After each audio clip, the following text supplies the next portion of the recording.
Tesla charged $15,000 for a product it internally called a marketing term.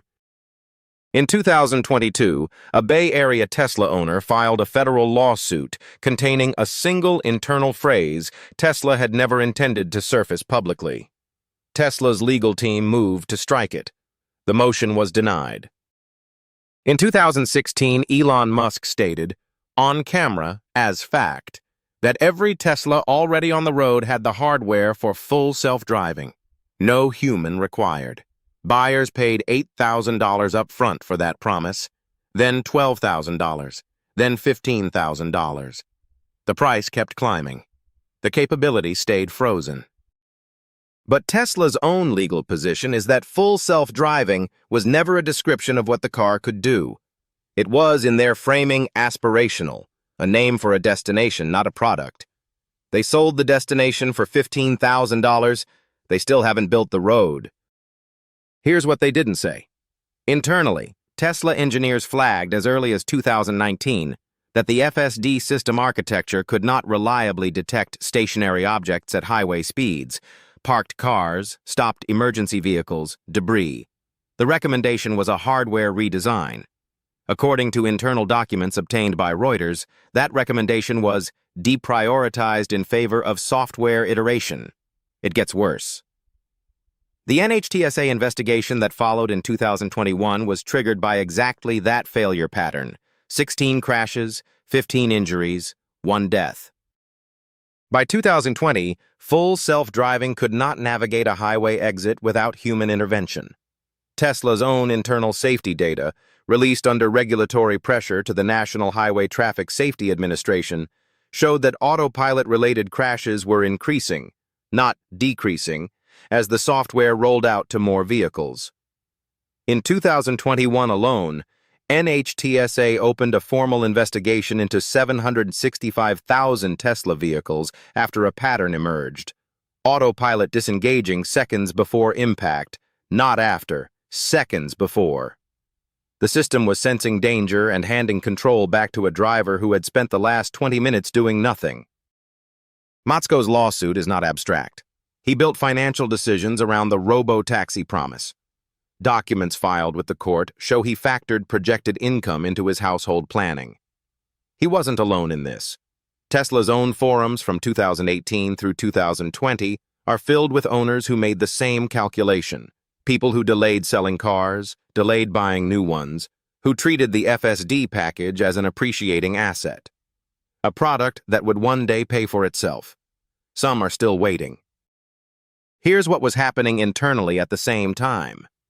In 2017, Tesla's then head of Autopilot, Sterling Anderson, left the company. His departure came after internal disagreements over the pace of development and, according to sources cited in subsequent reporting, over how the system's capabilities were being communicated to the public. He didn't go quietly. He co-founded Aurora Innovation, a competitor.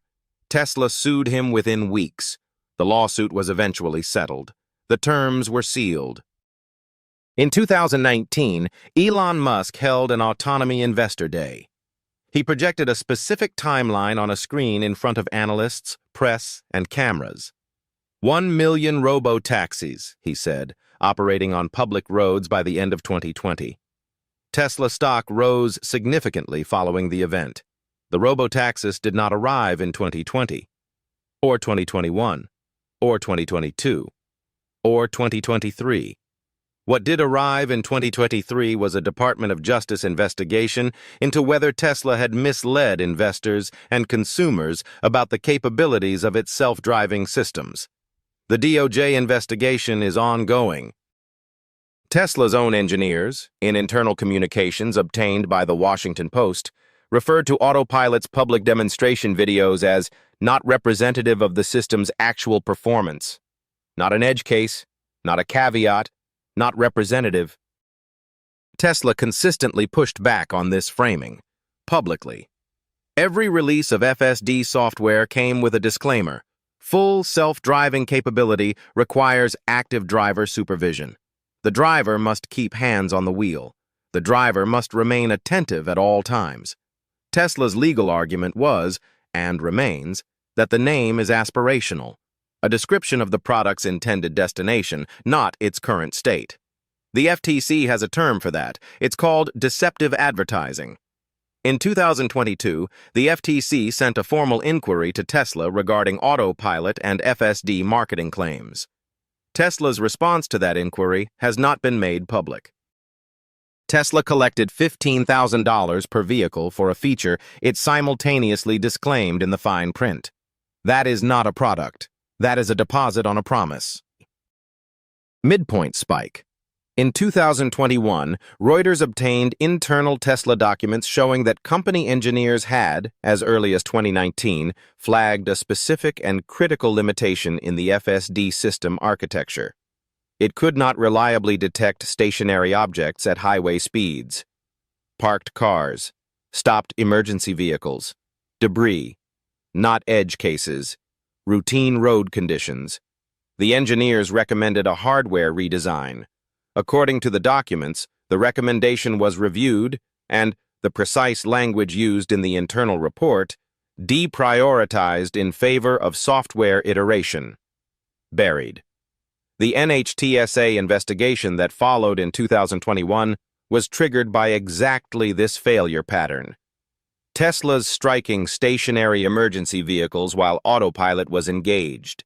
16 crashes, 15 injuries, 1 death. The Matsko lawsuit was not the first, and it was not the largest.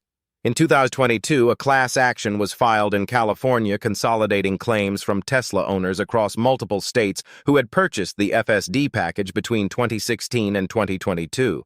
The suit alleged systematic fraud, not negligence, not misrepresentation. Fraud. The distinction matters. Negligence is a mistake. Fraud is a choice. The class action alleged that Tesla knew, based on internal engineering assessments, that the capabilities being sold did not exist and would not exist within the timelines being marketed, and sold the package anyway. Tesla's FSD revenue figures were disclosed in a 2021 shareholder filing. By that point, the company had collected over $1 billion from FSD package sales. $1 billion. For a product internally flagged as undeliverable. The same filing noted that FSD revenue was recognized incrementally, only as features were released. This is standard deferred revenue accounting. It also means Tesla had financial incentive to keep releasing partial features, each release triggering another recognition event, rather than deliver a complete product. Partial delivery was more profitable than completion. Tesla's defenders will note that FSD, as of 2024, has improved substantially. Version 12, released in late 2023, uses end-to-end neural networks. Some reviewers called it genuinely impressive. That is accurate. It is also irrelevant to what was sold in 2018. Matsko didn't purchase a promise of 2024 technology. He purchased a promise of 2020 capability at a 2018 price, based on a 2016 claim.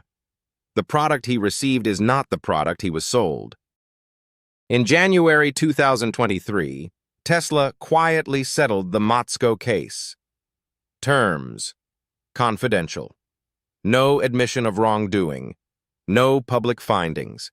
No precedent. The class action remains active, and Tesla continues to sell full self-driving, now rebranded in some markets as FSD Supervised, at $8,000 or as a monthly subscription at $99.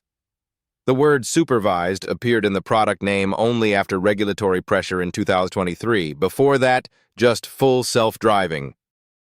The rebranding is worth pausing on. FSD Supervised arrived in the same quarter that the DOJ investigation intensified.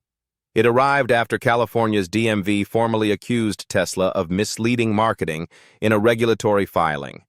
The DMV, not a private lawsuit, and recommended that Tesla be required to stop using the terms autopilot and full self-driving in advertising. Tesla did not stop using them. It added one word: supervised. Tesla didn't sell a car. They sold a future, charged $15,000 for it. And when the future didn't arrive, They renamed it. The hardware promise from 2016 was never fully honored. The 2020 autonomy timeline never happened. The robotaxi fleet doesn't exist. The DOJ investigation is open. The class action is active. And right now, today, Tesla is still selling full self-driving. The price went up. A company that charges $15,000 for a capability it disclaims in its own fine print is not selling technology. It's selling belief, and belief doesn't have a refund policy. This is Redacted Chapter. Subscribe so you don't miss the next one.